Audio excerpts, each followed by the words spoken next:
अस्सलाम वालेकुम। कभी सोचा है कि उर्दू ज़ुबान की ये खूबसूरती, ये मिठास आखिर आती कहाँ से है? इसका सारा राज छुपा है इसके कवायद यानी ग्रामर में। आज हम उर्दू ग्रामर के इसी समंदर में उतरेंगे और देखेंगे कि कैसे ये अल्फाज मिलकर खूबसूरत जुमले बनाते हैं। चलें शुरू करते हैं। तो आज का हमारा सफ़र कुछ इस तरह का होगा। सबसे पहले हम ज़ुबान की बिल्कुल बुनियाद को देखेंगे, यानी इसके अज्जा। फिर इस्म, फ़ेल, सिफ़्त और ज़मीर की दुनिया में जाएंगे, और आखिर में हम ये भी देखेंगे कि ये सब मिलकर उर्दू को इतना ख़ास कैसे बनाते हैं। तो सबसे पहला और सबसे बड़ा सवाल, एक जुमला आखिर बनता कैसे है? वो कौन सी चीज़ें हैं जो कुछ लफ्ज़ों को जोड़कर एक मुकम्मल बामानी बात बना देती हैं?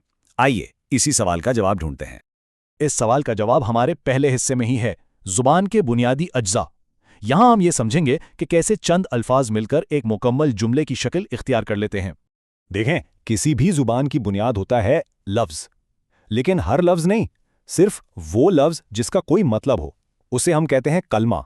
और जब ये बामानी लफ्ज़ यानी कलमे एक ख़ास तरतीब में जुड़ते हैं ना, तो एक मुकम्मल जुमला बन जाता है।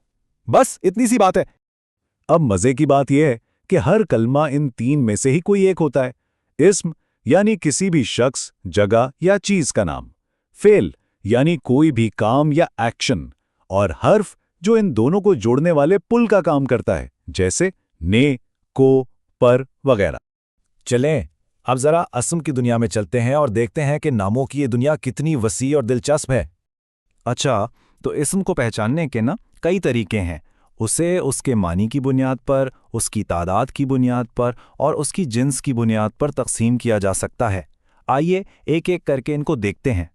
मानी के लिहाज से दो बड़ी किस्में हैं। इसमें नकरा यानी कोई भी आम नाम, जैसे कोई भी किताब या कोई भी शहर, और इसमें मारिफा यानी कोई ख़ास नाम, जैसे कुरान या लाहौर। फ़र्क साफ ज़ाहिर है ना? इस्म को ज़ात और सिफ़्त में भी बांटा जाता है। इस्म ज़ात मतलब वो चीज़ खुद, जैसे पहाड़, और इस्म सिफ़त उसकी खूबी, जैसे ऊंचा।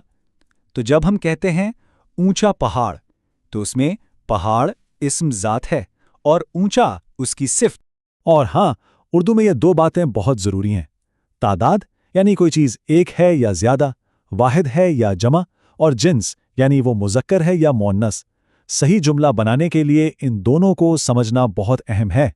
इस्म की दुनिया से निकलकर अब चलते हैं एक्शन की तरफ, यानी फ़ेल की तरफ। भाई, हमें ये कैसे पता चलता है कि कोई काम हो रहा है, और अगर हो रहा है तो कब हो रहा है? इसका जवाब फ़ेल के पास है। वक्त के हिसाब से फ़ेल की बस तीन ही किस्में जो हम सबको मालूम है। माजी यानी जो गुजर गया, हाल यानी जो अभी हो रहा है, और मुस्तकबिल यानी जो आने वाला है। सीधी सी बात है। ग्रामर की किताबों में ज़माने को बहुत अहमियत दी जाती है। ये जो खाका नज़र आ रहा है, इसमें फ़ेल की कई किस्में हैं, लेकिन घबराने की बिल्कुल ज़रूरत नहीं। बुनियाद वही तीन है, माजी, हाल और मुस्तकबिल। तो आसान लफ्ज़ों में कहें तो फ़ेल हमारे जुमले का एक्शन हीरो है। यही बताता है कि हो क्या रहा है। इसके बगैर तो जुमला अधूरा है, बेजान है। अच्छा जी, तो अब इस्म और फ़ेल तो समझ लिए। चलें अब अपनी ज़बान में थोड़े से रंग भरते हैं, और ये रंग भरने का काम करते हैं सिफ़त और ज़मीर। सिफ़त का काम बहुत आसान है। इस्म की खूबी या खामी बताना। ये बताती है कि कोई कैसा है या कितना है। जैसे अच्छा लड़का में लड़का तो इस्म है, लेकिन वो कैसा है? अच्छा। तो ये अच्छा इसकी सिफ़त है। और इसमें ज़मीर तो समझें हमारा वक्त बचाने के लिए है। ज़रा सोचें, अगर बार बार किसी का नाम दोहराना पड़े तो कितना अजीब लगेगा। इसीलिए हम वो, तुम, हम जैसे अल्फाज इस्तेमाल करते हैं ताकि बात में रवानी रहे। तो अब हमने ग्रामर के बुनियादी सुतून तो देख लिए। अब देखते हैं कि यही उसूल मिलकर उर्दू अदब और ख़ास तौर पर शायरी में क्या कमाल दिखाते हैं। देखें, ग्रामर सिर्फ लफ्ज़ों का खेल नहीं है। ये जो रुमूज़े औकाफ है ना, यानी पंक्चुएशन मार्क्स, ये बिल्कुल ट्रैफिक सिग्नल की तरह काम करते हैं। ये बताते हैं कि कहाँ थोड़ा रुकना है, कहाँ सवाल पूछना है और कहाँ बात मुकम्मल हो गई। इनके बगैर तो मतलब का मतलब ही बदल सकता है। और यही ग्रामर है जो उर्दू शायरी को इसका हुस्न देती है। काफिया और रदीफ जैसी खूबसूरत चीज़ें भी ग्रामर के उसूलों पर ही चलती हैं। अगर ग्रामर ना हो तो शायरी में वो बात ही ना रहे। तो बात यह है कि ग्रामर सिर्फ कुछ खुश्क असूल नहीं है, बल्कि ये ज़ुबान का दिल है। जैसा कि कहा जाता है, असूलों से लेकर आहंग तक ग्रामर ही ज़ुबान की रूह है। यही ज़ुबान में जान डालती है। उम्मीद है कि इस सारी गुफ्तगू के बाद अब जब भी कोई उर्दू जुमला सुनने या पढ़ने को मिलेगा तो उसे एक बिल्कुल नई नज़र से देखा जाएगा।